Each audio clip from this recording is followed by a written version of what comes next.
नमस्ते दोस्तों, आशा है आप सब स्वस्थ और बहुत अच्छे होंगे। इस वीडियो में हम सीखेंगे एकाग्रता में कौन सी शक्ति होती है। मैं स्टार्ट करती हूँ। द्रोणाचार्य ने अपने शिष्यों के लक्ष्य भेद की परीक्षा लेने के लिए एक चिड़िया पेड़ के ऊपर रख दी थी।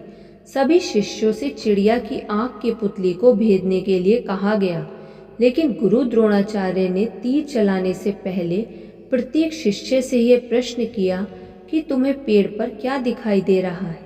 इन शिष्यों में केवल अर्जुन ही ऐसा शिष्य था जिसे केवल चिड़िया की आँख की पुतली दिखाई दे रही थी, अन्यथा सभी शिष्यों को पूरी चिड़िया, पेड़, पेड़ों की शाखाएं और पत्ते सब दिखाई दे रहे थे। गुरु द्रोणाचार्य ने इसे एकाग्रता के विरुद्ध माना। फलस्वरूप इस परीक्षा में अर्जुन सफल हुए।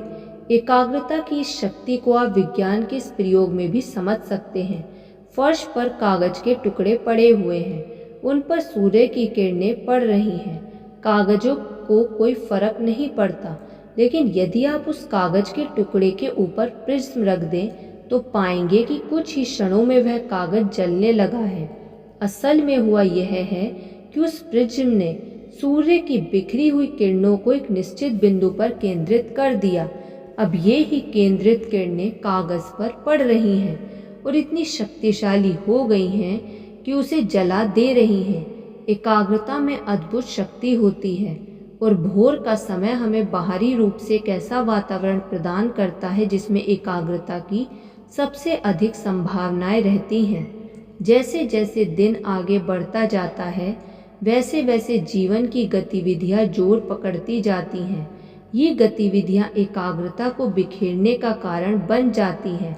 आप कह सकते हैं कि जिस प्रकार भोर का समय शांत होता है, ठीक उसी प्रकार रात के 10-11 बजे के बाद का समय भी शांत होता है। तो क्यों नहीं रात के 10-11 बजे से लेकर 2-3 बजे तक पढ़ा जाए। जहाँ तक बाहरी वातावरण का सवाल है, वहाँ तक तो आपकी बात काफ़ी कुछ सही है, लेकिन हमें इस बात को भी स्वीकार करना पड़ेगा कि सुबह से कार्यरत हमारे शरीर और उलझे हुए हमारे मस्तिष्क में अब तक इतनी ताजगी नहीं रह जाती कि वह उतनी अधिक सतर्कता से काम कर सके। इसलिए यहाँ रात में पढ़ने का तर्क काफ़ी कुछ कमज़ोर पड़ जाता है। फिर यह भी है कि यह प्रकृति के साथ सामंजस्यपूर्ण जीवन जीने के नियम के विरुद्ध भी है। सूर्य की गर्मी यदि हमारे अंदर ऊर्जा प्रदान करती है, तो उसका अभाव हमारे अंदर की ऊर्जा को धीरे धीरे कमज़ोर भी करता है। इसे रात में हम भोर जितने ऊर्जावान नहीं रह पाते। एक बात और है, सुबह 3 बजे के आसपास हमारे मस्तिष्क से एक विशेष प्रकार का रसायन निकलता है। वैज्ञानिक मानते हैं कि इन रसायनों के प्रभाव से हमारी मानसिक और आध्यात्मिक क्षमता बढ़ जाती है। इसलिए इस समय हम जो कुछ भी करते हैं उसे हमारा मस्तिष्क बहुत अधिक मात्रा में ग्रहण करता है। फिर यह कहना कि गलत नहीं होगा कि पढ़ने का संबंध केवल दिमाग से ही तो नहीं है। इसका इतना ही संबंध हमारे शरीर की स्वस्थता से भी है।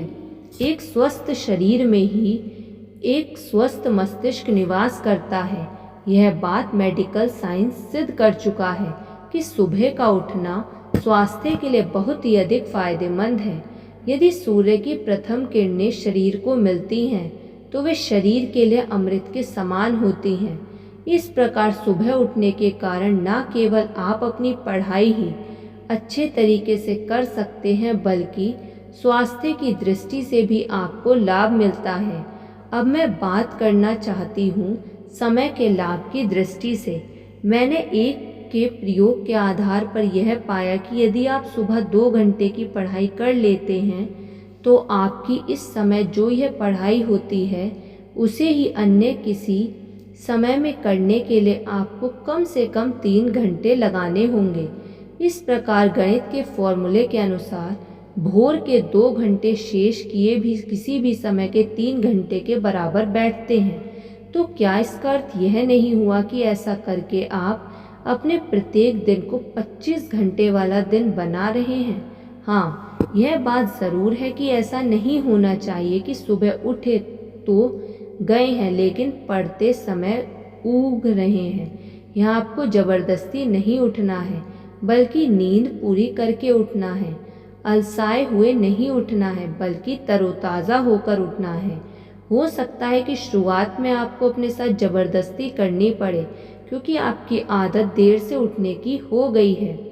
ऐसी स्थिति में पढ़ाई बहुत अच्छी नहीं हो पाएगी।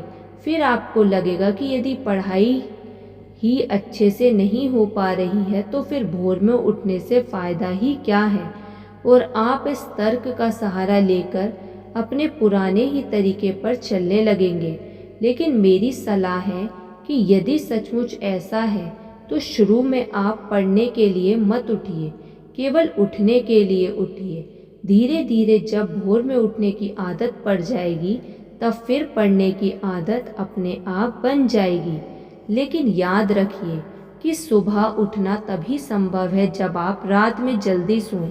एक विद्यार्थी के लिए सामान्यतः 6-7 घंटे की नींद होनी ही चाहिए। इसमें दिन की भी नींद शामिल है। यदि आपके दिन में सोने की आदत है तो अधजगह में पढ़ाई करने से तो बेहतर यही है कि पढ़ाई ही ना की जाए।